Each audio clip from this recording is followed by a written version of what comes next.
lampu bus berkedip lalu mati sesaat. Nafasku tertahan ketika suara rem melengking terlalu panjang, terlalu keras. Ada sesuatu yang salah, aku merasakannya sebelum tahu apa. Kursi di depanku kosong, tas di pangkuanku terasa terlalu ringan, dan punggungku seperti telanjang di bawah tatapan yang tak terlihat. Di lorong sempit itu, aku terjebak tanpa rencana. Di belakangku, ada seseorang yang menguasai situasi tanpa menyentuh apapun. Keheningan mengeras, seperti plastik yang diregangkan sampai hampir putus. Kepercayaan yang kukira utuh mulai retak, bukan karena kata-kata, tapi karena cara napas berubah. Bus berhenti. Semua penumpang diam. Aku memperhatikan satu detail kecil, tangan tua yang gemetar berhenti bergerak. Dan saat itu, aku sadar kami sedang diuji. Dingin menjalar, bukan dari udara, melainkan dari kemungkinan yang baru terbuka. Kepalaku berdengung, perutku kosong, dan dunia terasa terlalu sempit untuk bersembunyi. Pernahkah kamu merasakan firasat yang datang tanpa alasan, lalu mengubah segalanya? Lampu rumah masih menyala ketika aku membuka pintu, tapi rasanya berbeda. Terlalu terang untuk jam segini, terlalu sunyi untuk sebuah malam biasa. Ada jeda singkat sebelum aku melangkah masuk, seperti tubuhku sedang menimbang sesuatu yang belum sempat dipahami. Perjalanan bus tadi terus berputar di kepala.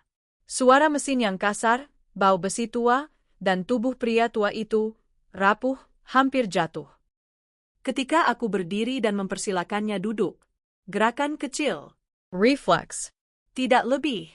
Tapi sejak saat itu, ada rasa bersalah aneh yang menempel, seperti noda tipis yang tak terlihat namun terasa. Suamiku duduk di ruang tengah. Televisi menyala tanpa suara. Tatapannya kosong, tidak benar-benar menonton. Aku menyapanya pelan.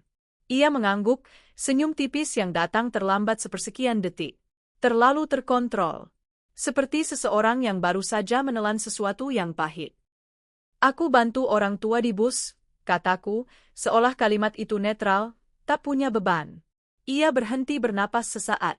Lalu, oh, satu kata. Datar.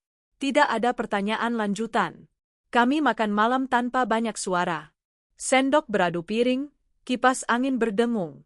Aku menunggu komentar, apapun. Tapi ia memilih diam. Diam yang bukan tenang, melainkan menahan. Aku mengenalnya terlalu lama untuk salah menafsirkan itu. Setelah makan, ia mencuci piring dengan gerakan terlalu rapi. Air Mangler stable. Panggungnya kaku. Aku berdiri di ambang dapur, ragu antara mendekat atau membiarkannya sendiri. Keputusan kecil, tapi terasa penting. Kamu kapik? Tanyaku. Biasa? Jawabannya cepat. Terlalu cepat. Malam itu, kami tidur saling membelakangi. Nafasnya pendek, terputus-putus, seperti orang yang menahan mimpi buruk bahkan sebelum tertidur. Aku menatap dinding, mendengar suara kendaraan jauh di luar, dan bertanya-tanya kapan hal kecil bisa berubah menjadi sesuatu yang lain. Hari-hari berikutnya berjalan normal. Terlalu normal. Aku pergi bekerja, ia juga. Anak kami berceloteh tentang sekolah, tentang hal-hal sepele yang seharusnya menenangkan. Tapi ritme di rumah berubah. Ada jida-jida aneh. Tatapan yang berhenti terlalu lama. Kalimat yang tidak selesai. Suamiku mulai sering pulang lebih lambat. Bukan karena lembur, katanya. Hanya, ngopi sebentar. Aku tidak bertanya lebih jauh. Ada bagian dalam diriku yang memilih percaya karena alternatifnya terasa melelahkan. Suatu sore, aku melihatnya menatap foto lama di rak buku. Foto wisuda. Senyum lebar yang dulu begitu ia banggakan. Kini, matanya menyempit, rahangnya mengeras. Ia menyadari aku memperhatikannya dan segera meletakkan foto itu kembali, seolah tertangkap basah. Kamu kenal dia? Tanyanya tiba-tiba. Siapa? Orang tua itu. Di bus. Pertanyaan itu jatuh seperti benda keras ke lantai. Tidak seharusnya ia memikirkannya lagi. Aku menggeleng. Tidak. Cuma orang tua. Ia mengangguk pelan, tapi aku tahu ia tidak puas. Ada perbandingan tak terucap menggantung di udara. Tentang siapa yang memberi, siapa yang dibantu. Tentang posisi, tentang nilai diri. Ia tidak pernah mengatakan apapun, tapi tubuhnya berbicara lebih jujur dari mulutnya. Lingkungan sekitar tetap ramah. Tetangga menyapa, warung di pojok masih buka. Tapi aku mulai merasa diawasi. Bukan oleh seseorang, melainkan oleh kemungkinan. Seperti ada mata tak terlihat yang mengikuti dari kejauhan. Suatu malam, suamiku bertanya dengan nada terlalu santai, dia bilang apa waktu kamu bantu? Aku berhenti mengaduk teh. Tidak banyak. Cuma terima kasih. Namanya? Aku mengangkat bahu. Tidak nanya. Ia menatapku lama. Terlalu lama. Lalu berbalik, pergi ke kamar tanpa suara. Pintu tidak ditutup keras, tapi bunyinya tetap terdengar final. Aku mulai memperhatikan hal-hal kecil. Ponselnya yang selalu dibalik. Pesan yang cepat dihapus. Cara ia menghindari topik tertentu dengan kelincahan yang tidak biasa. Bayangan masa lalunya, kegagalan, ambisi yang tertunda, muncul dalam gestur sederhana. Cara ia meremas gelas. Cara ia menarik napas sebelum berbicara. Kepercayaan kami tidak runtuh. Belum. Tapi ada retakan halus, seperti rambut kaca. Tidak terlihat dari jauh, namun berbahaya jika disentuh. Suatu siang, aku menerima pesan dari nomor tak dikenal. Tidak ada salam. Tidak ada nama. Hanya satu kalimat pendek yang membuat jantungku berhenti sesaat. Kebaikan kadang punya harga. Aku membaca ulang. Berkali-kali. Tangan terasa dingin. Aku tidak menunjukkan pesan itu pada siapapun. Termasuk suamiku. Ada naluri aneh yang menyuruhku diam, seolah dengan begitu aku bisa menunda sesuatu yang lebih besar. Malamnya, aku duduk di ruang tengah sendirian. Lampu redup. Televisi mati. Aku mendengar langkah suamiku di kamar, mondar-mandir. Tidak gelisah. Lebih seperti menghitung. Aku menatap ponsel lagi. Nomor itu masih ada. Diam. Menunggu. Rasa aman yang dulu terasa otomatis kini berubah menjadi kewaspadaan yang melelahkan. Aku menyadari, tanpa ada yang mengatakannya, bahwa bantuan kecil di bus itu tidak berhenti di sana. Dan ketika kebenaran mengetuk, aku tidak yakin kami masih bisa berpura-pura tidak mendengarnya. Ponselku bergetar tepat saat lampu dapur berkedip. Bukan mati, hanya berkedip satu kali, cukup untuk membuat ruangan seperti tersendat. Aku menatap layar sebelum menyentuhnya, seolah sentuhan itu bisa mengundang sesuatu masuk. Nomor tak dikenal yang sama. Tidak ada foto profil. Tidak ada nama. Pesan baru muncul seperti bisikan yang sengaja ditaruh di tempat paling terang. Kamu belum paham. Jangan ulangi. Kalimatnya pendek. Tidak ada tanda seru. Tidak ada ancaman langsung. Justru itu yang membuatnya terasa lebih berat. Seperti seseorang yang tidak perlu berteriak untuk didengar. Aku menarik napas pelan, berusaha menahan tangan yang ingin gemetar. Di luar, suara motor lewat, lalu menghilang. Rumah kembali sunyi, tapi sunyinya tidak netral. Ada sesuatu yang menempel pada dinding, pada udara, pada cara aku berdiri. Aku menutup layar. Membuka lagi. Membaca ulang. Seperti mencari celah logika. Seperti berharap ada salah kirim. Tapi kalimat itu terlalu tepat, terlalu sengaja, untuk sekadar salah alamat. Di ruang tengah, suamiku duduk dengan laptop terbuka. Ia tidak mengetik. Hanya menatap layar kosong seperti sedang menunggu sesuatu muncul dari sana. Ketika aku melangkah mendekat, ia cepat-cepat memindahkan kursor, membuka tab berita, lalu menoleh dengan senyum kecil yang tidak sampai ke mata. Kenapa?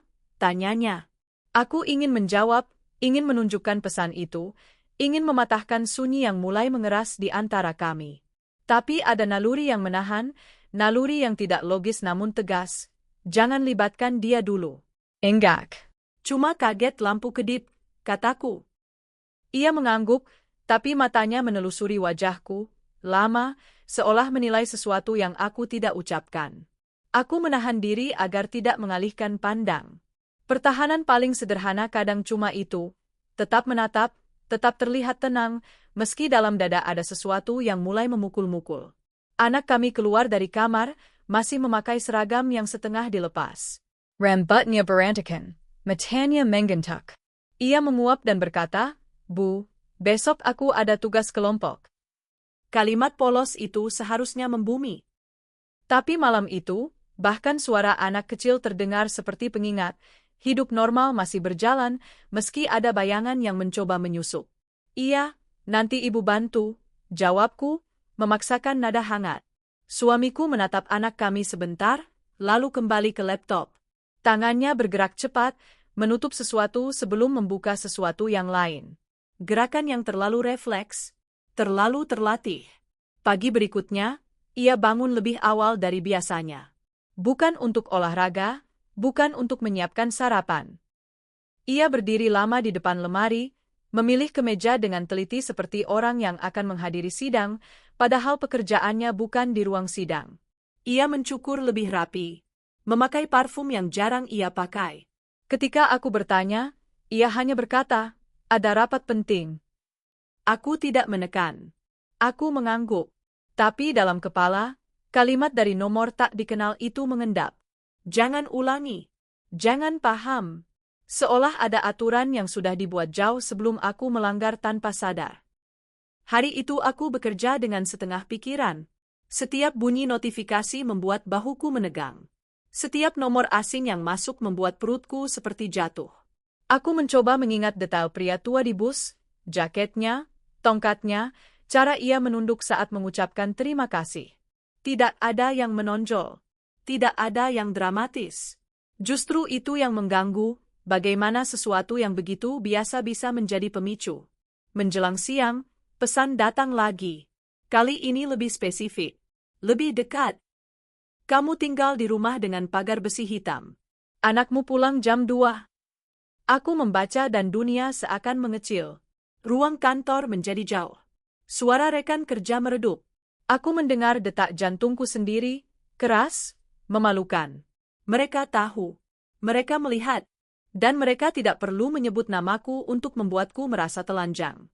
Aku berdiri, pergi ke toilet, menutup pintu, dan menatap cermin. Wajahku tampak sama. Tapi mata itu seperti milik orang lain. Orang yang baru sadar ia sedang dipetakan. Aku menekan nomor itu untuk menelepon. Panggilan masuk. Nada sambung. 1, 2, lalu putus. Tidak ada jawaban. Tidak ada suara. Hanya penolakan yang dingin. Seolah mereka ingin aku tahu, kamu boleh panik, tapi kamu tidak boleh bicara. Aku pulang lebih cepat. Sepanjang jalan, aku merasa setiap kendaraan yang berada terlalu lama di belakangku adalah ancaman. Setiap orang yang memandang ke arahku terasa seperti pengamat. Aku tahu sebagian itu paranoia. Tapi paranoia pun punya kegunaan, ia membuatku hidup. Di rumah, anakku belum pulang. Jam masih 1 lewat. Aku berdiri di dekat jendela, memantau gang kecil di depan rumah. Tetangga menjemur pakaian, suara televisi dari rumah sebelah, aroma gorengan dari warung ujung. Semua normal. Tapi normal bisa menjadi tirai yang paling efektif. Saat anakku datang, ia melambaikan tangan, tersenyum lebar, tidak tahu apa-apa. Aku memeluknya lebih lama dari biasanya. Ia tertawa kecil. Ibu kenapa? Kan Kenja? Iya, jawabku, menahan suara agar tidak pecah. Suamiku pulang malam, wajahnya pucat, bibirnya kering. Ia tidak langsung makan. Ia duduk, menyalakan rokok di teras padahal sudah lama berhenti. Asap mengepul pelan, mengisi ruang di antara kami. Aku menahan diri untuk tidak mendekat dengan pertanyaan. Akhirnya ia berkata, pelan, seolah takut didengar dinding. Ada yang nyari aku. Aku menatapnya. Siapa? Ia menelan ludah. Orang penting. Dari kampus. Kampus? Aku mengernyit. Kamu? Ada urusan sama kampus. Ia menggeleng cepat, seperti ingin menolak kata itu sendiri. Enggak. Tapi mereka tahu namaku. Aku menunggu. Diam menjadi pancingan. Ia menghembuskan asap dan melanjutkan, mereka ngomong soal sopan santun. Soal kamu di bus. Aku merasakan kulit kepalaku mengencang. Mereka bilang apa? Ia memalingkan wajah, menatap jalan gelap. Mereka cuma ngingetin. Katanya kamu terlalu mudah tergerak. Terlalu kelihatan. Kata, kelihatan, jatuh seperti benda tajam. Aku memikirkan pesan tentang pagar besi hitam. Tentang jam pulang anakku. Mereka bukan cuma mengawasi. Mereka mengukur. Mereka memilih kata yang tepat, titik yang tepat, untuk membuat kami saling curiga. Kenapa mereka datang ke kamu? Tanyaku, suaraku lebih keras dari niatku. Swamika Menegang. Aku nggak tahu. Aku ingin percaya. Tapi ada sesuatu dalam matanya, bukan kebohongan yang besar, melainkan ketakutan yang dipendam lama. Ketakutan yang mungkin sudah ia kenal sebelum aku hadir dalam hidupnya. Malam itu, setelah anak tidur, aku mengeluarkan ponsel dan menunjukkan pesan-pesan itu. Tanganku tidak tenang, tapi aku memaksa. Jika ini perang sunyi, aku tidak bisa bertempur sendirian. Ia membaca. Satu persatu. Wajahnya berubah pelan, seperti layar yang menampilkan film lama. Saat membaca pesan tentang pagar besi, bahunya turun, seperti seseorang yang baru sadar pintu rumahnya tidak pernah benar-benar terkunci. Kamu kenapa enggak bilang dari kemarin? Suaranya serak. Aku takut kamu marah. Atau, aku takut kamu juga bagian dari ini. Kalimat itu keluar begitu saja. Jujur, dan menyakitkan. Ia menatapku seperti ditampar. Lama. Lalu ia tertawa pendek, tanpa humor. Kamu pikir aku mau hidup begini? Aku tidak menjawab. Karena aku tidak yakin. Hari-hari berikutnya diisi kewaspadaan yang melelahkan. Kami mulai mengubah kebiasaan kecil, mengganti rute pulang, menutup tirai lebih cepat, mengunci pintu ganda. Aku mengajari anakku untuk tidak menyebut alamat rumah keras-keras di telepon dengan alasan, biar aman. Ia mengangguk, polos, tapi ketika ia bertanya, ada orang jahat ya, Bu? Aku merasakan sesuatu dingin mengalir di punggung. Enggak, jawabku cepat. Cuma, kita harus hati-hati. Suamiku semakin sulit dibaca. Ia lebih pendiam, tapi bukan pendiam yang damai. Ia seperti orang yang menahan sesuatu agar tidak keluar. Kadang ia memeriksa rekening bank berkali-kali. Kadang ia menghitung uang tunai di laci, menatapnya seperti benda asing. Ketegangan finansial yang dulu hanya berupa keluhan kecil kini berubah menjadi tekanan yang menempel di setiap percakapan. Kita harus hemat, katanya suatu malam, tanpa konteks. Kenapa? Tanyaku. Karena, mungkin kita butuh. Matanya tidak memandangku. Aku tahu itu bukan soal belanja bulanan. Itu soal status. Soal kemungkinan kehilangan pekerjaan. Soal reputasi yang bisa runtuh hanya karena satu orang berpengaruh mengangkat telepon. Siapa orang kampus itu? Desakku. Ia mengusap wajah. Mereka cuma perantara. Perantara dari siapa? Ia diam lama. Lalu berkata, dari orang tua yang kamu bantu. Kalimat itu membuat ruangan terasa sempit. Aku mengingat tangan gemetar pria tua itu. Napasnya yang berat. Tidak mungkin. Tapi dunia sering menyembunyikan kekuasaan di balik tubuh yang tampak rapuh. Aku nggak kenal dia, kataku, lebih pada diriku sendiri. Dia kenal banyak orang, balas suamiku. Suaranya rendah. Dan orang-orang itu tahu cara bikin hidup kita sulit tanpa menyentuh kita. Kata-kata itu membawa aroma yang tidak nyaman, hukum, Kekuasaan. sistem yang bergerak pelan tapi pasti, ancaman yang tidak perlu pisau karena cukup dengan surat, panggilan, rumor. Sejak itu, pola mulai terlihat. Pesan datang setiap kali aku mencoba menghubungi nomor itu, setiap kali aku menceritakan sesuatu pada rekan kerja, setiap kali suamiku terlihat terlalu tenang di depan orang lain. Seolah mereka punya mata di setiap celah sosial yang kami miliki. Suatu sore, aku menemukan amplop kecil di bawah keset pintu. Tidak ada perangko. Tidak ada alamat pengirim. Hanya namaku, ditulis rapi. Kertasnya bersih, seperti baru keluar dari printer yang mahal. Di dalamnya, ada fotokopi sebuah dokumen. Bukan surat ancaman. Bukan gambar menyeramkan. Hanya halaman yang tampak seperti biodata akademik seseorang, judul-judul penelitian, daftar jabatan, dan satu baris yang membuat napasku berhenti. Profesor Dr. Rahman Pradipta, guru besar hukum. Tengenku Teresa Kavas. Nama itu menempel di mata. Gelar itu menempel di dada. Pria tua itu bukan sekadar penumpang. Ia bukan sekadar orang yang membutuhkan kursi. Ia adalah seseorang yang hidupnya dibangun dari aturan dan kekuasaan. Dan entah bagaimana, bantuanku telah menarik perhatian yang tidak seharusnya kutarik. Aku mendengar langkah suamiku mendekat dari belakang. Aku tidak menoleh. Aku hanya memegang kertas itu lebih erat, seperti takut ia akan menguap. Namanya, aku berbisik, hampir tak terdengar. Suamiku berdiri di sampingku, membaca, lalu wajahnya memucat. Bibirnya bergerak tanpa suara, seolah mencoba mengucapkan sesuatu namun tertahan di tenggorokan. Ketika akhirnya ia berbicara, hanya satu kalimat yang keluar, pelan dan berat. Dia pernah menghancurkan orang. Aku menelan ludah. Di luar, suara anak tertawa di kamar, tidak tahu bahwa dunia orang dewasa baru saja bergeser. Dan saat identitas itu terbuka, aku merasakan sesuatu yang lebih tajam dari ketakutan. Kesadaran bahwa bahaya ini kini bukan lagi kabur. Bahaya ini punya nama. Dan nama itu baru saja masuk ke rumah kami tanpa mengetuk. Pagi itu, suara mesin motor tetangga terdengar seperti sesuatu yang terlalu dekat. Aku membuka mata dengan napas pendek, seolah baru saja keluar dari air. Kertas fotokopi itu masih di meja makan, menunggu seperti barang bukti yang belum diserahkan ke siapapun. Suamiku duduk di depan laptop sejak subuh. Cahaya layar memantul di wajahnya yang pucat. Ia tidak benar-benar bekerja. Ia menelusuri sesuatu, membuka halaman demi halaman, lalu menutupnya lagi. Jarinya gemetar setiap kali kursor berhenti pada kata yang sama, gelar, jabatan, lembaga. Aku menyeduh kopi, tapi tangan ini tidak ingat takaran. Bau kopi terlalu tajam. Aku menaruh cangkir di dekatnya. Ia tidak menyentuhnya.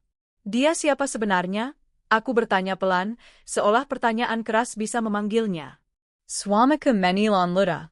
Guru besar. Punya jaringan. Jaringan apa? Ia mengangkat bahu, tapi itu bukan tanda tidak tahu. Itu tanda tidak sanggup merangkai kata-kata. Hukum itu bukan cuma pasal. Itu orang-orang. Aku menatap kertas itu lagi. Nama itu seperti pintu yang mengarah ke ruangan lain, ruangan yang tidak ingin ku masuki. Aku ingat wajah pria tua itu, bagaimana ia terlihat hampir pingsan. Pura-pura rapuh. Atau memang rapuh, tapi tetap berbahaya karena ia membawa sesuatu yang lebih kuat dari otot, akses. Suamiku tiba-tiba berdiri, berjalan ke jendela, mengintip keluar lewat celah tirai. Gerakannya cepat, tegang. Seperti seseorang yang tidak lagi percaya bahwa rumahnya sendiri adalah tempat aman. Kamu kenal dia? Tanyaku. Ia diam terlalu lama. Lalu, aku pernah dengar namanya. Dari mana? Ia memejamkan mata sebentar, seperti menahan sesuatu yang menyengat. Dari orang-orang kantor. Dari berita. Dari cerita. Cerita. Kata yang terlalu ringan untuk sesuatu yang membuat pundaknya turun. Aku melihatnya, harga diri yang biasanya ia pakai seperti jaket rapih, kini seperti kain basah. Menempel, berat, tidak melindungi apapun.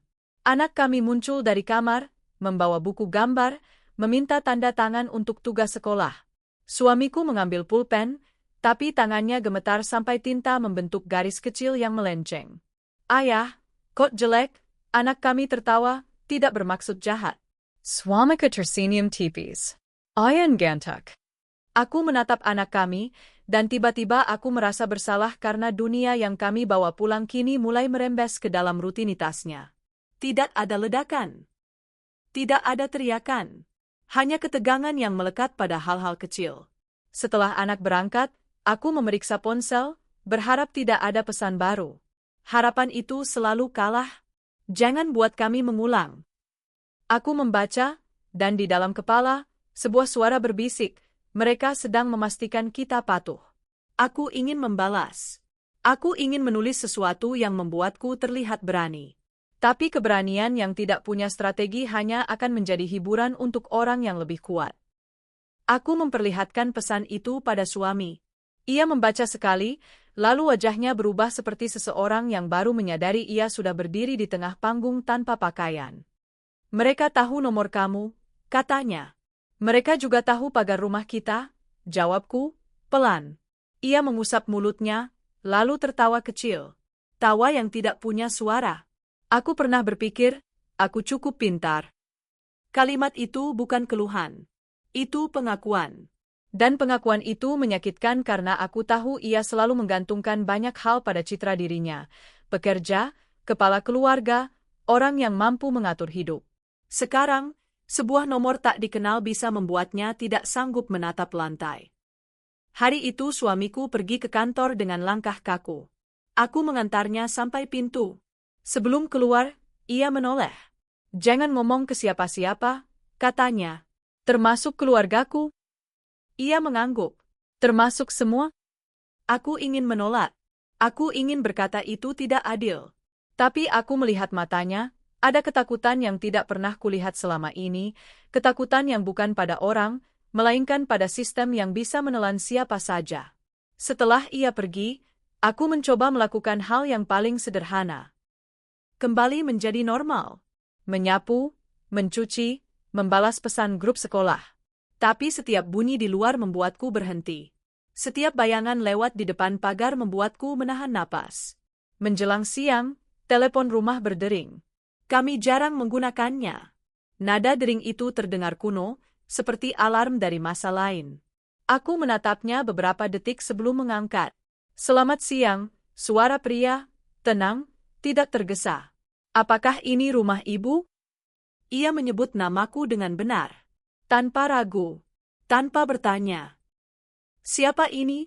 Tanyaku, berusaha menjaga suara tetap datar. Hanya orang yang ingin memastikan ibu baik-baik saja.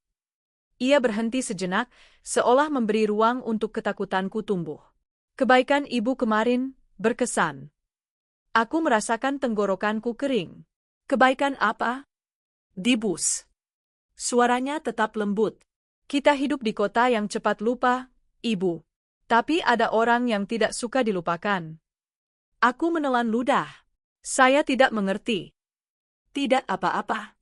Saya hanya mengingatkan. Kadang, tindakan kecil membuka pintu besar. Ia tertawa pelan, hampir seperti ramah. Semoga ibu dan keluarga menjaga sikap. Sebelum aku sempat bertanya lagi, ia menutup telepon. Nada putus terdengar versi. Tidak ada jejak. Aku berdiri lama di dekat telepon, merasa seolah barusan ada seseorang berjalan masuk ke rumah melalui kabel, menaruh sesuatu di meja, lalu pergi. Sesuatu yang tak terlihat tapi berat. Aku mengirim pesan ke suami, ada yang telepon. Nomong solbas. Tidak ada balasan. Jam berlalu. Aku memeriksa berkali-kali. Tidak ada centang biru. Sore itu, tetangga depan rumah menyapa ketika aku keluar sebentar untuk membeli gas.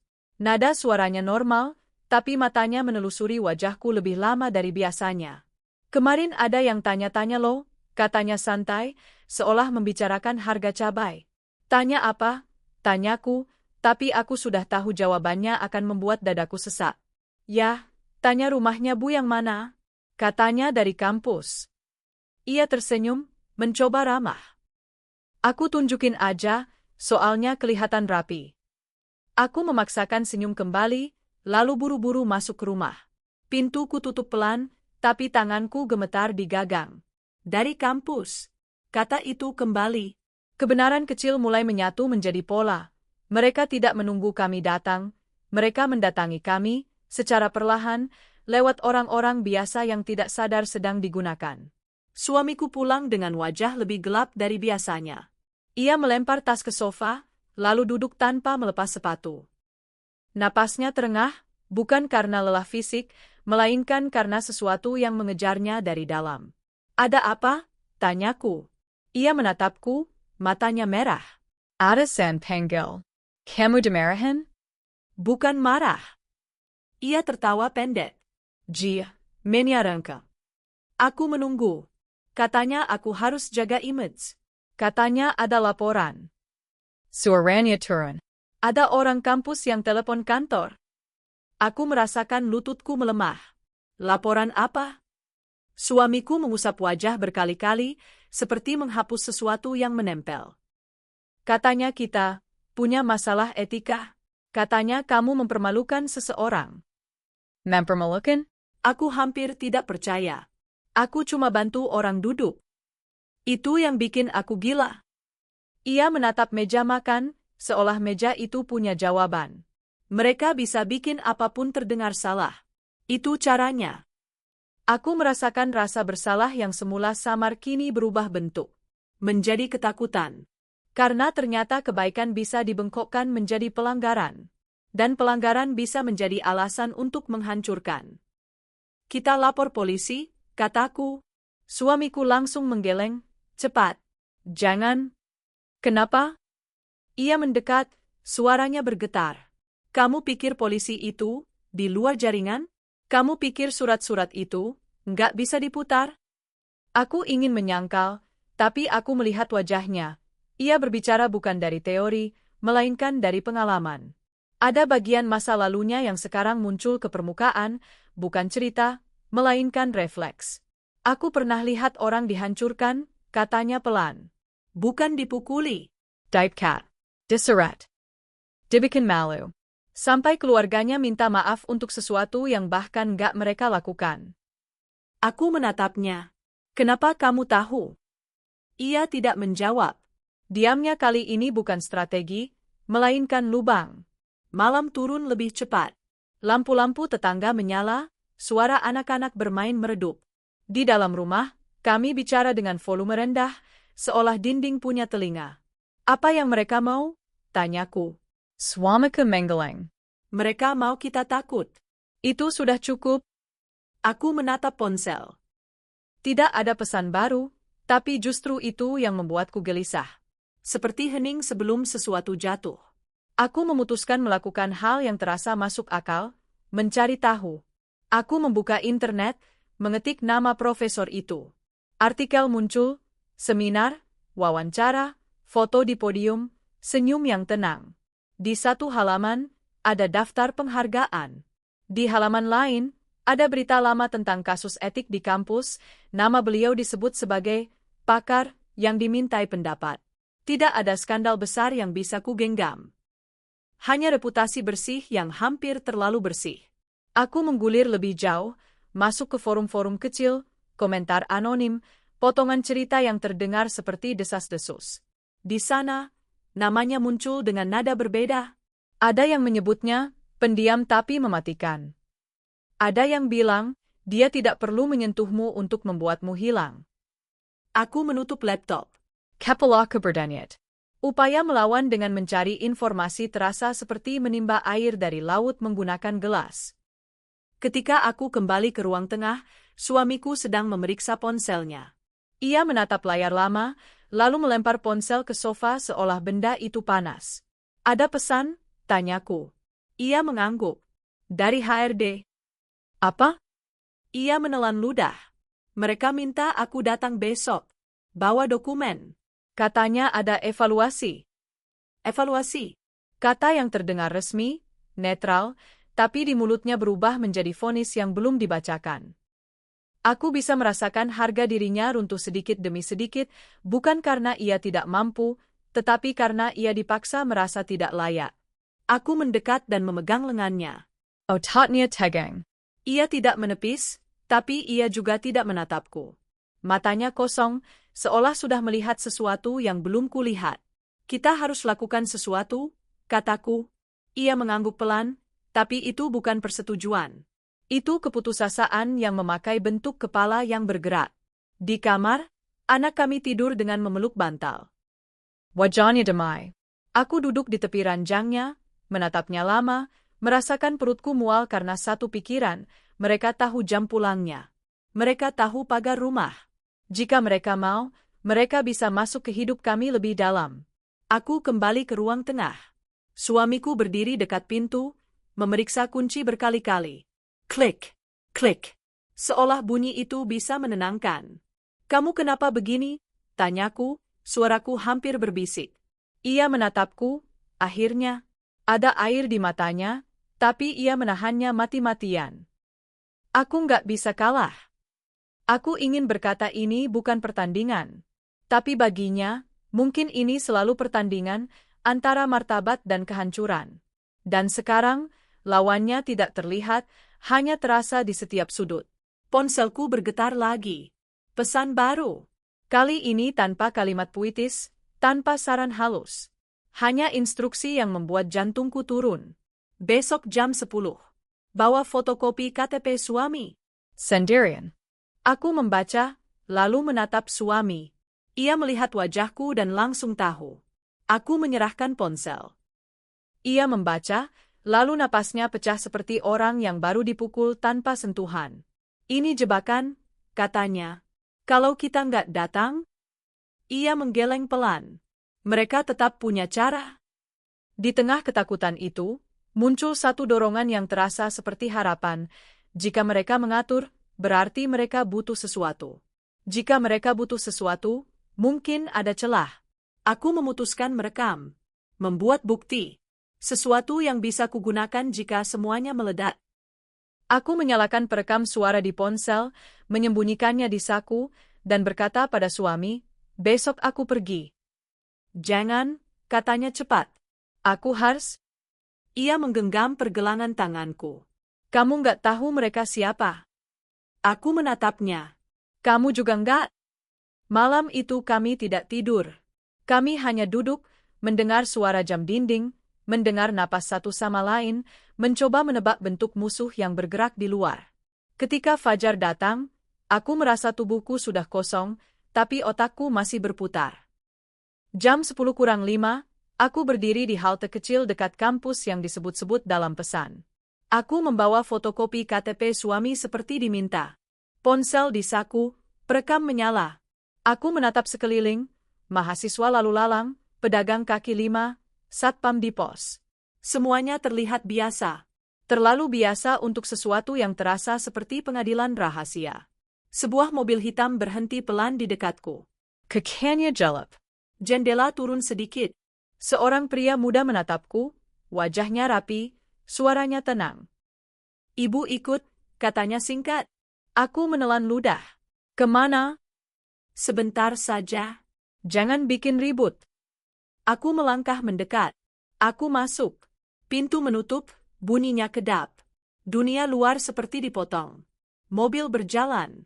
Tidak cepat. Tidak agresif. Justru tenang, seolah ini prosedur normal. Aku memegang tas erat, mencoba memastikan ponsel masih merekam. Di sampingku, pria itu membuka map, mengambil kertas. Fotokopi KTP? Tanyanya. Aku menyerahkan. Ia melihat sekilas, lalu tersenyum tipis. Bagus. Kalian siapa? Tanyaku, suara berusaha tegar. Pihak yang ingin masalah selesai, jawabnya. Mobil berbelok ke jalan sepi, melewati gedung-gedung belakang. Aku merasakan ponselku bergetar, bukan pesan, tapi notifikasi, perekam berhenti. Baterai masih penuh. Tidak mungkin berhenti sendiri. Aku menatap layar diam-diam. Ikon perekam mati. Seolah ada tangan tak terlihat yang mematikannya. Aku mencoba menyalakannya lagi. Gagal. Layar membeku sebentar, lalu hidup kembali, bersih, tanpa jejak rekaman. Napas ketersengkat. Pria di sampingku menoleh, seolah tahu persis apa yang kulakukan. Ia tidak marah. Ia hanya menatap dengan tatapan orang yang sudah menang sejak awal. Ibu jangan main-main, katanya lembut. Aku memandang ke depan. Jalan makin sempit. Di luar, tidak ada orang. Tidak ada toko. Hanya tembok dan pagar tinggi. Aku ingin membuka pintu, tapi tangan ini kaku. Kepalaku dipenuhi satu kenyataan yang datang terlambat, kesalahan kecilku, membawa ponsel, mencoba merekam. Baru saja membuka pintu yang lebih besar. Mobil berhenti. Pria itu berkata, sekarang kita bicara. Dan pada detik itu, aku sadar, bukan hanya kami yang sedang diburu. Kami sedang disusun menjadi kasus. Sebuah kesalahan fatal sudah dicatat, dan konsekuensinya akan memakai bahasa hukum yang rapi, dingin, dan tak bisa ditawar. Aku tidak ingat bagaimana aku pulang hari itu. Yang kuingat hanya bau jok mobil yang pengap, jalan sempit yang berulang, dan suara pintu ditutup dari luar. Pelan, terlalu rapi. Ketika akhirnya aku berdiri di depan rumah, Kakiku gemetar seperti baru belajar menahan beban. Rutinitas kami berubah sejak hari itu. Bukan karena kami sepakat, melainkan karena tubuh kami memilih bertahan lebih dulu daripada berpikir. Bangun lebih pagi. Pulang lebih cepat. Tidak lagi berbagi lokasi di grup keluarga. Tirai ditutup sebelum maghrib. Lampu teras dimatikan. Semua dilakukan tanpa dibicarakan, seperti bahasa baru yang dipelajari dalam diam. Suamiku berhenti bersermon. Ia tidak lagi merapikan rambut di pagi hari. Ia mengenakan pakaian yang sama berulang kali, seolah penampilan tidak lagi relevan. Yang penting, jangan terlihat menonjol. Jangan terlihat hilang. Di meja makan, ia menghitung uang tunai dengan suara hampir tak terdengar, lalu memasukkannya ke amplop coklat. Amplop itu tidak pernah ditanya. "Apa kita perlu pindah?" tanyaku suatu malam. Ia tidak langsung menjawab. Ia menatap dinding, menimbang kemungkinan yang terlalu banyak. "Pindah itu kelihatan," katanya akhirnya. "Mereka bakal curiga." Aku mengangguk. Setiap keputusan kini seperti jalan bercabang yang semua ujungnya gelap. Tinggal memilih gelap yang mana. Tekanan itu tidak pernah datang langsung. Tidak ada ancaman baru yang eksplisit. Tidak ada pesan. Justru ketidakhadiran itu yang mencekik. Seperti tangan di leher yang tidak menekan, tapi juga tidak melepaskan. Profesor hukum itu tidak perlu bicara. Jaringannya bekerja dengan sendirinya, di kantor suamiku, di lingkungan, di sistem yang terlalu rapi untuk disalahkan. Suamiku dipanggil lagi oleh HRD. Kali ini bukan evaluasi. Kali ini, peninjauan posisi. Kata-kata yang bersih, tapi berbau penurunan. Ia pulang dengan wajah datar, lalu duduk lama di kamar mandi tanpa menyalakan lampu. Aku mendengar air mengalir, lalu berhenti, lalu mengalir lagi. Tidak ada tangis. Tidak ada suara. Justru itu yang menakutkan. "Kita masih bisa bertahan," kataku ketika ia keluar. Ia menatapku. Ada sesuatu di matanya yang runtuh, bukan ambisi, melainkan keyakinan bahwa ia bisa melindungi. "Aku nggak tahu caranya," katanya pelan. Kami mulai menghapus jejak. Aku menonaktifkan akun media sosial. Menghapus foto-foto lama. Mengganti nama kontak di ponsel dengan simbol. Suamiku membakar beberapa dokumen di halaman belakang saat hujan turun deras, asapnya cepat menghilang. Aku berdiri di dekat pintu, jantungku berdebar bukan karena api, melainkan karena rasa bersalah yang tidak jelas arahnya. Anak kami bertanya kenapa kami sering berbisik. Aku berkata rumah ini punya gema. Ia tertawa, lalu ikut berbisik. Tertawanya terdengar seperti pecahan kaca di lantai, ringan, tapi menyakitkan. Ketegangan memuncak di ruang paling kecil, kamar tidur. Di sanalah kami berdebat tanpa suara, hanya dengan mata dan gerak tangan. Di sanalah kebanggaan suamiku berhadapan dengan kebutuhan paling dasar, menjaga keluarga tetap utuh. "Kita lapor lagi," kataku suatu malam. Kelelahan membuatku nekat. Ia menggeleng keras. "Kamu nggak dengar mereka? Ini bukan soal benar salah." "Terus soal apa?" Ia menutup mata. "Soal siapa yang lebih dulu hancur." Aku tidak membantah. Karena aku tahu ia benar. Aku hanya membenci kenyataan itu. Hari-hari berjalan dengan ketepatan yang melelahkan. Setiap belanja dihitung. Setiap percakapan dipotong. Setiap suara di luar rumah dianalisis. Kami hidup di mode bertahan, tidak mencari kemenangan, hanya menghindari kalah telak. Suatu sore, ketika aku membersihkan laci lama di dapur, aku menemukan sebuah flash disk kecil. Aku hampir lupa memilikinya. Isinya adalah rekaman rapat lama di kantor suamiku, tahun-tahun awal karirnya, ketika ia masih percaya sistem bisa adil jika didekati dengan niat baik. Aku mencolokkannya ke laptop dengan tangan ragu. Di dalamnya, ada satu file yang tidak pernah kami bicarakan. Rekaman suara. Nama file generic. Aku memutarnya. Suara-suara terdengar, tenang, terkontrol. Salah satunya menyebut nama profesor itu, bukan sebagai pembicara utama, melainkan sebagai penasehat eksternal. Ada diskusi tentang kasus etik, tentang cara meredam, tentang reputasi. Aku memanggil suamiku. Ia mendengar dengan wajah membatu. Ini dulu, katanya. Aku lupa. Kenapa kamu simpan? Ia terdiam lama. Karena aku ragu. Waktu itu, keraguan masa lalu itu kini terasa seperti celah. Bukan bukti yang kuat, tapi cukup untuk mengingatkan, profesor itu pernah berada di sisi gelap keputusan. Bukan sebagai korban, melainkan pengatur. Harapan tipis muncul, bukan berupa keberanian, melainkan peluang. Kami menyadari bahwa kesalahan masa lalu, jika disimpan dengan benar, bisa menjadi senjata. Bukan untuk menyerang, tapi untuk bertahan. Namun waktu tidak memihak. Tekanan meningkat. Suamiku menerima surat resmi. Pemberitahuan skors sementara. Bahasa hukumnya dingin, rapi, tanpa emosi. Ia membacanya 2 kali, lalu melipat kertas itu dengan sangat hati-hati, seolah kertas itu bisa melukai jika ditangani kasar. Ini mereka, katanya. Ini cara mereka. Malam itu, pintu diketuk. Tidak keras. Tidak lama. Aku membuka, dan menemukan seorang pria berjas rapi, membawa map tipis. Senyumnya profesional. Saya hanya menyampaikan, katanya. Ada opsi agar semua ini berhenti. Aku menahan napas. Opsi apa? Ia melirik ke dalam rumah, memastikan kami sendirian. Kerja sama. Suamiku berdiri di belakangku, tubuhnya kaku. Kerja sama bagaimana? Pria itu membuka map, menunjukkan selembar kertas. Tidak ada logo resmi. Tidak ada tanda tangan. Hanya poin-poin yang disusun rapi. Pengunduran diri sukarela, pernyataan publik yang telah disiapkan, dan satu kalimat penutup yang membuat darahku dingin, jaminan keamanan keluarga. Ini bukan ancaman, katanya lembut. Ini jalan keluar. Aku menatap suamiku. Aku melihat pertarungan di wajahnya, antara kebanggaan yang tersisa dan kebutuhan yang mendesak. Antara menjadi benar dan tetap hidup. Kami pikirkan, kataku. Pria itu mengangguk. Tentu. Tapi jangan lama-lama. Waktu itu mahal. Ketika pintu tertutup, rumah terasa lebih kecil. Suamiku duduk, menunduk, tangannya menutupi wajah. Aku tahu tawaran itu berbahaya.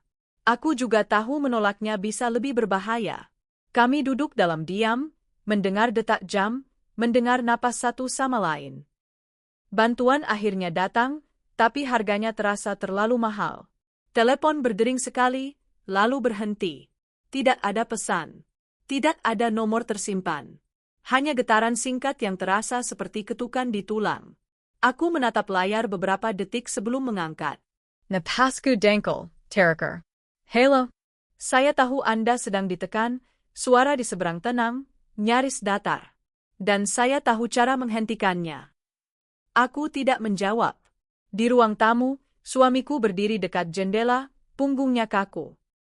Aku mengangkat tangan, isyarat diam. Telepon itu terasa berat, seperti memegang benda tajam dengan sarung tangan tipis. Kita perlu bicara, lanjut suara itu. Bukan lewat telepon. Aku menutup panggilan tanpa berkata apapun. Tindakan itu terasa berani sekaligus bodoh. Beberapa detik kemudian, pesan masuk. Alamat, jam. Satu baris penutup, datanglah sendiri. Kami berdiskusi tanpa suara. Tatapan. Anggukan kecil. Penolakan yang melemah. Keputusan lahir bukan dari keyakinan, melainkan dari kelelahan. Aku pergi sore itu, menyusuri jalan yang tidak pernah kupilih sebelumnya.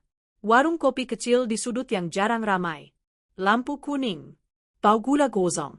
Musik pelan yang terdengar seperti sisa dari masa lain. Dia sudah duduk di sana.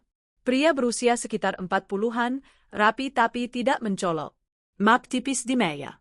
Tatapannya tidak menusuk, justru menenangkan dengan cara yang berbahaya. Orang seperti itu biasanya tidak menawarkan pertolongan tanpa imbalan. Kita tidak punya banyak waktu, katanya setelah aku duduk.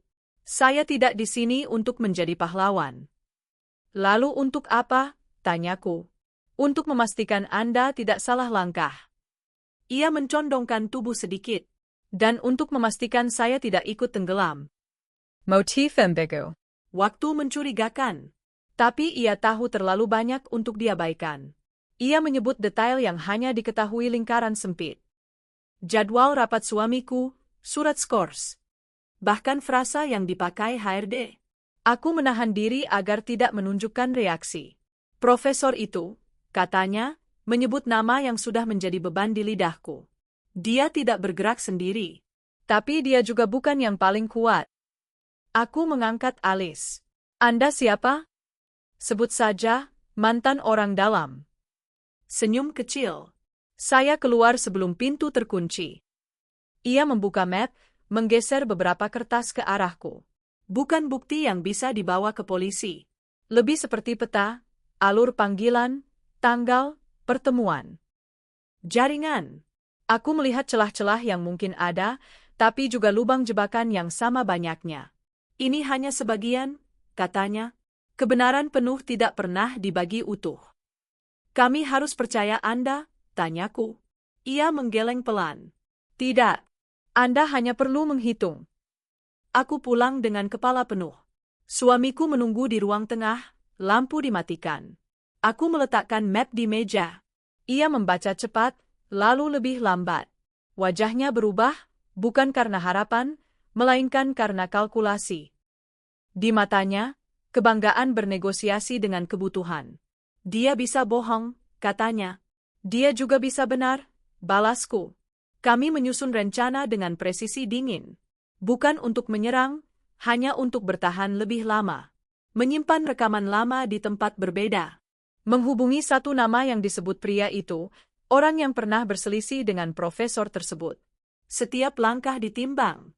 Setiap langkah punya harga. Balasan datang cepat. Terlalu cepat.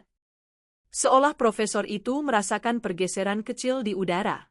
Pesan anonim kembali muncul, kali ini lebih lembut, lebih personal. Kalian tampak sibuk. Hati-hati memilih teman. Suamiku menerima undangan makan siang dari atasan yang sebelumnya dingin. Nada pesan berubah, lebih ramah. Konsesi kecil. Aku merasakan tangan tak terlihat menyesuaikan tekanan. Bukan menghentikan, hanya mengarahkan. Sekutu kami mengirim pesan singkat. Mereka bereaksi. Itu bagus. Atau buruk, balasku. Ia mengajak bertemu lagi. Tempat berbeda. Jam berbeda. Aku menolak. Mengusulkan lokasi netral, ramai. Ia setuju tanpa protes. Terlalu mudah. Pertemuan kedua lebih singkat. Ia memberi informasi baru tentang satu titik lemah. Laporan lama yang belum ditutup ditandatangani oleh orang yang kini duduk di posisi kunci. Bukan senjata, katanya. Tenggangket. Kenapa beri kami ini? Tanyaku. Karena jika Anda jatuh, saya ikut jatuh. Tatapannya mantap. Dan saya tidak ingin jatuh. Kami pulang dengan rencana yang lebih tajam, tapi kepercayaan yang tetap tipis. Di rumah, anak kami menggambar rumah dengan pagar hitam. Biar aman, katanya polos. Aku tersenyum, lalu memeluknya terlalu lama. Malam itu, profesor itu muncul di berita sebagai narasumber, tenang, berwibawa. Kata-katanya tentang etika dan ketertiban terdengar seperti ejekan yang halus. Aku mematikan televisi. Rencana bergerak. Kami mengirim satu email, tidak mengancam, tidak menuduh.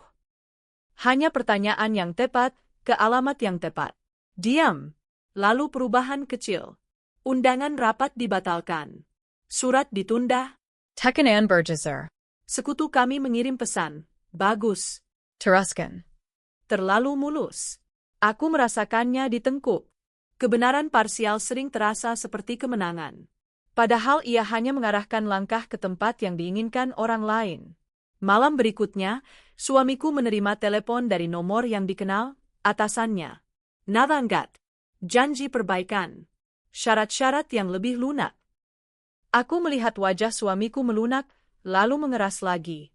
Ini jebakan? Tanyaku setelah ia menutup telepon. Ini kesempatan, katanya, ragu. Sekutu kami mengirim satu pesan terakhir hari itu. Ambil. Tapi jangan beri apapun. Aku menatap layar lama. Kata-katanya terasa tepat, terlalu tepat, seperti seseorang yang tahu apa yang akan terjadi jika kami menolak. Aku memeriksa kembali map. Ada satu detail kecil yang tidak sinkron, tanggal yang tidak cocok dengan catatan kami. Kecil, mudah diabaikan. Tapi cukup untuk membuat dadaku mengencang. Aku menulis pesan pendek, tanggal ini keliru. Balasannya cepat, bukan keliru. Sudut pandang. Aku menutup ponsel. Di luar, hujan turun pelan. Di dalam, kami duduk tanpa bicara. Aku merasakan bau besi di udara, rasa yang muncul ketika sesuatu akan patah. Sekutu yang menawarkan jalan keluar kini terasa berdiri terlalu dekat dengan pintu. Aku tidak punya bukti pengkhianatan. Hanya firasat yang menguat, seperti suara langkah di lorong yang tidak terlihat. Saat topeng mulai retak, aku tahu, konflik berikutnya tidak akan bisa dihindari. Ada malam ketika udara di rumah terasa seperti kertas yang akan disobek. Tidak ada angin, tapi tirai bergerak sedikit, seolah ada napas yang lewat. Suamiku duduk di meja makan dengan laptop terbuka, jarinya tidak mengetik. Ia hanya menunggu keberanian yang tidak kunjung datang.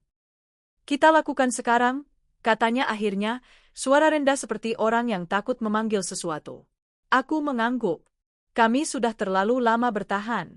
Bertahan membuat kita hidup, tapi juga membuat kita pelan-pelan hilang. Dan celah kecil yang kami temukan, nama, tanggal, rantai panggilan, tidak akan bertahan lama jika dibiarkan. Profesor itu akan menutupnya, menyamarkannya, menyerapnya ke dalam kerumitan sistem yang tidak bisa dijangkau orang biasa. Kami mengarahkan tekanan balik dengan cara yang nyaris tidak terlihat. Tidak ada ancaman. Tidak ada tuduhan di depan publik. Hanya pertanyaan-pertanyaan resmi yang dikirim ke alamat yang tepat, menggunakan bahasa yang tepat. Kalimat yang menyamar sebagai sopan, tapi menggali. Suamiku menulisnya dengan ketelitian dingin, seperti menyusun dokumen yang bisa menyelamatkan atau mengubur. Di layar, kata-kata itu tampak sederhana. Mohon klarifikasi, sehubungan dengan, berdasarkan catatan. Tapi aku tahu setiap kata adalah pisau kecil yang dimasukkan lewat celah sempit. Kami mengirimnya ke dua tempat, satu lembaga yang pernah bekerja sama dengan kampus profesor itu, dan satu redaksi kecil yang dikenal suka mengangkat isu etik, bukan skandal murahan. Kami tidak berharap berita. Kami berharap gerakan, respon kecil yang membuktikan bahwa profesor itu masih manusia, masih punya titik rapuh, reputasi. Setelah tombol kirim ditekan, rumah kembali sunyi. Sunyi yang berbeda. Seperti setelah menyalakan korek api di ruangan penuh gas. Tidak ada ledakan, tapi semua orang tahu apa yang bisa terjadi. Keesokan paginya, suamiku dipanggil mendadak ke kantor. Bukan HD. Bukan atasan langsung. Manajemen ingin bertemu, begitu kata pesan singkatnya. Ia menatapku sebelum pergi, mata yang biasanya keras kini penuh garis halus ketakutan. Kalau aku nggak balik, ia memulai. Jangan ngomong gitu, potongku. Ia mengangguk, tapi aku tahu ia hanya menuruti agar aku tenang. Ia pergi dengan langkah yang terlalu rapi, seperti orang yang menuju ruang interogasi sambil berpura-pura itu rapat biasa. Aku menunggu di rumah, mengisi waktu dengan hal-hal kecil yang tak ada artinya. Melipat baju, menyapu, memotong bawang untuk makan siang yang tidak pasti. Anak kami pulang membawa cerita tentang guru olahraga. Aku tersenyum, tapi telingaku tetap menangkap suara motor yang berhenti terlalu lama di depan rumah. Sekitar jam 2, pesan masuk dari nomor tak dikenal. Bukan puisi. Bukan peringatan halus. Kalian melangkah terlalu jauh. Aku membaca, lalu tangan ini otomatis meraih pintu untuk mengecek kunci. Sekali lagi. 2 kali. Kunci itu tetap di sana, tapi rasa aman sudah lama tidak. Suamiku pulang menjelang sore, wajahnya kering, mulutnya seperti lupa caranya tersenyum. Ia duduk, menaruh tas di lantai, dan menatap kosong. Aku menunggu ia bicara, tapi ia hanya mengeluarkan selembar kertas. Surat panggilan pemeriksaan internal. Mereka bilang ada dugaan pelanggaran, katanya, suara seperti pasir. Pelanggaran apa? Ia tertawa pendek. Apapun yang mereka mau. Itulah cara sistem bekerja ketika dipakai sebagai alat. Ia tidak perlu benar. Ia hanya perlu bergerak.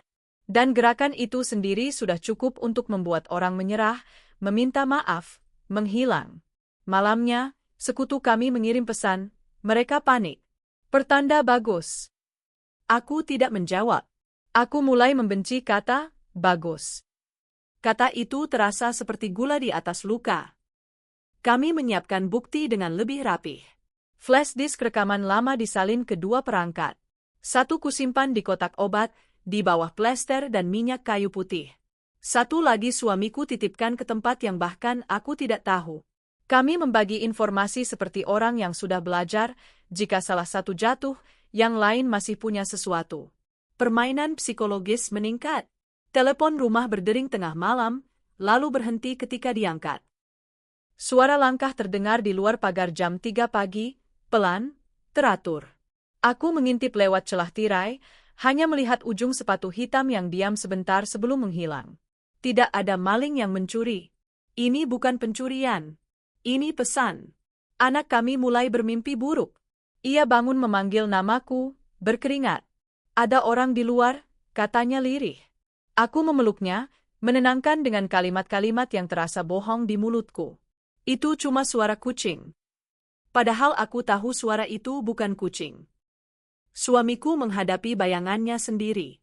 Ia mulai menyalahkan dirinya dengan cara yang tidak pernah ia lakukan. Kalau dulu aku nggak ikut rapat itu, kalau dulu aku berani ngomong, kalimat-kalimat itu keluar seperti pecahan. Ada masa lalu yang ia kubur, sekarang diangkat paksa oleh situasi ini. Aku cuma mau jadi orang baik, katanya suatu malam, mata menatap lantai. Aku juga, jawabku. Dan justru itu yang membuat semuanya terasa kejam, niat baik tidak melindungi. Niat baik hanya membuat kita mudah dipakai. Risiko hukum mencapai puncak ketika kami menerima surat resmi dari sebuah kantor advokat. Bahasa hukumnya elegan, dingin, dan jelas. Tuduhan pencemaran nama baik, pengumpulan data tanpa izin, dan upaya mempengaruhi pihak ketiga. Nama profesor itu tidak tertulis, tapi bayangannya ada di setiap baris. Suamiku membaca surat itu berkali-kali. Tangannya gemetar, tapi ia menahan agar tidak terlihat. Mereka mau kita takut pakai pasal, katanya. Mereka berhasil, jawabku jujur. Namun di sela ketakutan, ada satu respon kecil yang kami tunggu. Redaksi kecil itu membalas email kami. Tidak berjanji liputan, hanya menanyakan satu hal, apakah Anda memiliki rekaman atau dokumen pendukung? Aku menatap layar lama. Ini celah reputasi. Jika ada yang mengangkat isu etik, profesor itu akan terganggu. Tapi mengirim bukti juga membuka pintu. Kami bisa ditarik lebih jauh ke permainan hukum yang mereka kuasai. Suamiku mendekat, membaca pertanyaan itu, lalu menghembuskan napas panjang. Kalau kita kirim, mereka bisa bilang kita menyebar. Kalau kita nggak kirim, kita cuma jadi korban yang diam, kataku. Kami berdebat dengan suara rendah. Tidak ada teriakan. Hanya ketegangan yang mengumpul di sela kata. Anak kami tidur di kamar, dan kami menjaga agar dinding tidak mendengar. Sekutu kami akhirnya menelepon. Suaranya tetap tenang, seolah ini semua adalah strategi di papan catur. Jangan kirim rekaman mentah, katanya. Kirim transkrip. Potong bagian aman. Kenapa? Tanyaku. Karena rekaman bisa diputar jadi senjata balik. Aku ingin percaya ia membantu. Tapi setiap sarannya membuatku merasa diarahkan. Seolah kami bergerak sesuai skenario seseorang lain. Meski begitu, waktu menipis. Surat advokat memberi tenggat. Tekanan kantor suamiku makin berat. Dan profesor itu, meski belum berbicara langsung, mulai membuat ancaman menjadi eksplisit lewat orang-orangnya. Pesan masuk lagi, kali ini lebih kasar. Kalau kalian terus main, anak kalian jadi yang pertama. Aku membeku. Kata-kata itu menempel di tenggorokan. Aku menunjukkan pada suami. Wajahnya berubah, putih sampai bibirnya kehilangan warna. Kita berhenti, katanya cepat, refleks seorang ayah. Aku menatapnya, marah dan takut sekaligus. Kalau kita berhenti sekarang, mereka tahu ancaman itu berhasil. Aku nggak peduli, ia membalas, suaranya pecah untuk pertama kalinya. Itu anak kita? Itulah titik di mana rencana dan naluri bertabrakan. Di mana kebanggaan tidak lagi relevan. Di mana semua strategi terasa seperti permainan orang lain. Kami memilih langkah paling berisiko, mengirimkan transkrip potongan ke redaksi. Bukan rekaman. Bukan file asli. Hanya teks, dengan tanggal dan konteks minimal. Cukup untuk memancing pertanyaan publik tanpa memberi amunisi lengkap untuk menyerang balik. Tombol kirim ditekan. Setelah itu, suamiku duduk lama, kepala tertunduk, tangannya menggenggam lutut seperti menahan gempa di dalam tubuh. Beberapa menit kemudian, email masuk dari redaksi, kami akan verifikasi. Jangan hubungi kami lagi untuk sementara. Aku menatap kalimat itu seperti menatap pintu yang baru terbuka sedikit, namun di baliknya mungkin ada jurang. Malam itu, ada mobil berhenti di depan rumah lebih lama dari biasanya. Lampunya tidak menyala. Mesin tidak dimatikan. Hanya suara halus dari knalpot yang seperti napas raksasa. Aku memandang dari balik tirai, menahan napas, menunggu ia pergi. Tapi ia tidak pergi. Suamiku mengambil ponsel, mengetik sesuatu, lalu berhenti. Ia menatapku. Kita harus siap pergi kapan aja, katanya. Aku mengangguk. Aku mulai memasukkan beberapa pakaian anak ke tas kecil, tanpa membuat suara. Setiap kain yang kusentuh terasa seperti menyiapkan pemakaman untuk hidup lama kami. Sekitar tengah malam, sekutu kami mengirim pesan singkat. Mereka akan bergerak besok. Jangan panik. Besok. Kata itu seperti palu. Aku menatap suamiku.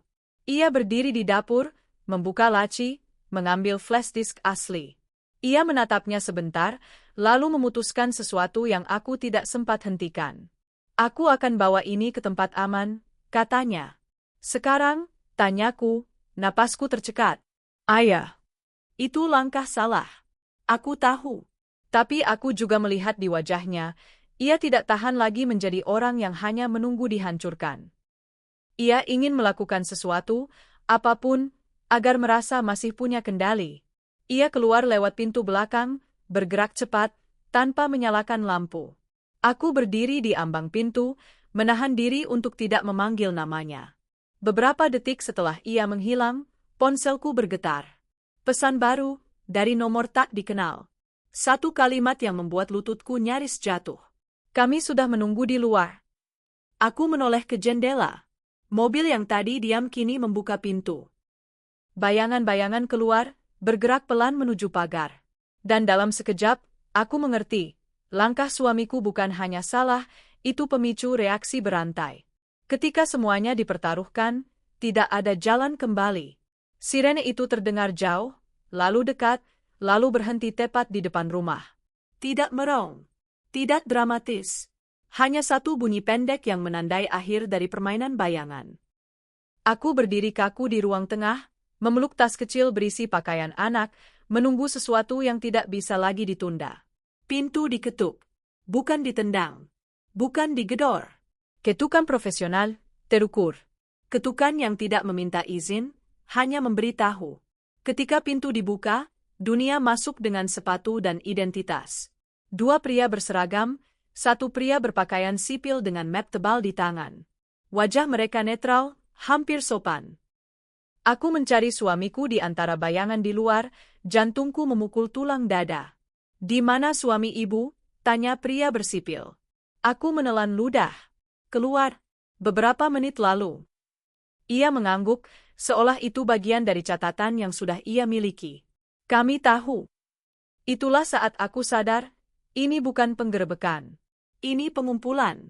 Bukan untuk menangkap kami, untuk menata panggung. Aku dibawa ke kantor yang dingin, terang, penuh kursi plastik dan bau kopi lama. Anak kami dititipkan ke tetangga dengan alasan yang bahkan aku tidak ingat. Waktu bergerak tidak lurus, ia melompat, lalu mengendap. Suamiku datang beberapa jam kemudian, dikawal 2 orang. Tidak diborgol. Tidak dipukul. Wajahnya lelah, tapi matanya menyala, campuran marah dan tekad. Ia menatapku, dan dalam tatapan itu ada permintaan maaf yang tidak sempat diucapkan. Dia menyerahkan flash disk itu, kata pria bersipil. Ke redaksi. Aku menghembuskan napas yang terasa seperti pertama kali hari itu. Jadi langkah salah itu, tidak sepenuhnya salah. Dalam 24 jam, narasi mulai bergeser. Bukan ledakan berita utama, tapi bisik yang terverifikasi. Redaksi kecil itu menerbitkan laporan awal, hati-hati, berlapis sumber, tanpa menyebut nama kami.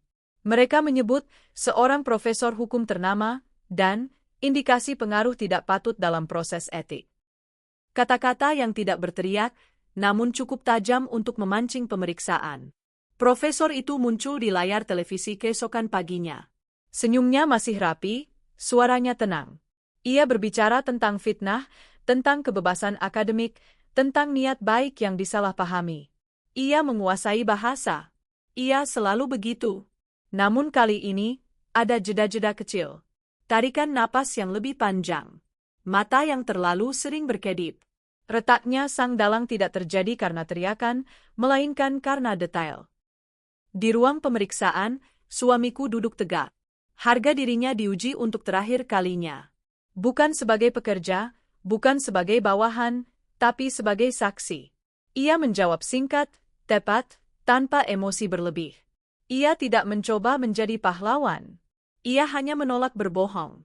"Kenapa Anda menyimpan rekaman itu?" tanya seorang penyidik. "Karena saya ragu," jawab suamiku. Dan keraguan itu terbukti perlu. Aku duduk di belakang kaca, menyaksikan dengan tangan terkepal. Setiap kata adalah langkah di lantai licin. Satu salah ucap, kami bisa tergelincir kembali ke jurang. Tekanan meningkat dari sisi lain. Surat gugatan dilayangkan. Ancaman hukum kini terang, bernama, dan bertanggal. Tapi bersamaan dengan itu, pemeriksaan etik dibuka. Bukan publik, tapi resmi. Bukan cepat, tapi pasti. Profesor itu mengirim pernyataan tertulis, dingin, panjang, penuh rujukan. Ia mencoba mengambil kembali kendali narasi. Namun bukti kunci telah berpindah tangan. Rekaman mentah diverifikasi, konteks disandingkan, tanggal dicocokkan.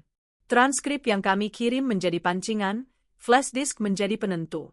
Ketegangan mencapai klimaks pada hari sidang internal yang tertutup. Tidak ada kamera di dalam. Hanya meja panjang, kursi keras, dan orang-orang yang mengerti betul apa arti reputasi. Suamiku dipanggil sebagai saksi terakhir. Aku melihat punggungnya ketika ia masuk. Tidak lagi kaku. Tidak lagi menunduk. Ia berjalan seperti orang yang sudah menerima kemungkinan terburuk dan memilih tetap berdiri. Profesor itu hadir, duduk berseberangan. Mereka tidak saling menyapa. Di antara mereka ada jarak yang diisi oleh tahun-tahun kekuasaan dan satu momen kecil di bus yang tak pernah ia duga akan berbalik. "Apakah Anda mengarahkan pihak ketiga untuk menghubungi keluarga saksi?" tanya ketua sidang. Profesor itu tersenyum tipis. "Saya tidak perlu." Jawab pertanyaan, suara itu menegang. "Apapun yang terjadi adalah kesalahpahaman," katanya, "tetap tenang." Lalu rekaman diputar. Bukan semua. Cukup satu potong. Satu kalimat.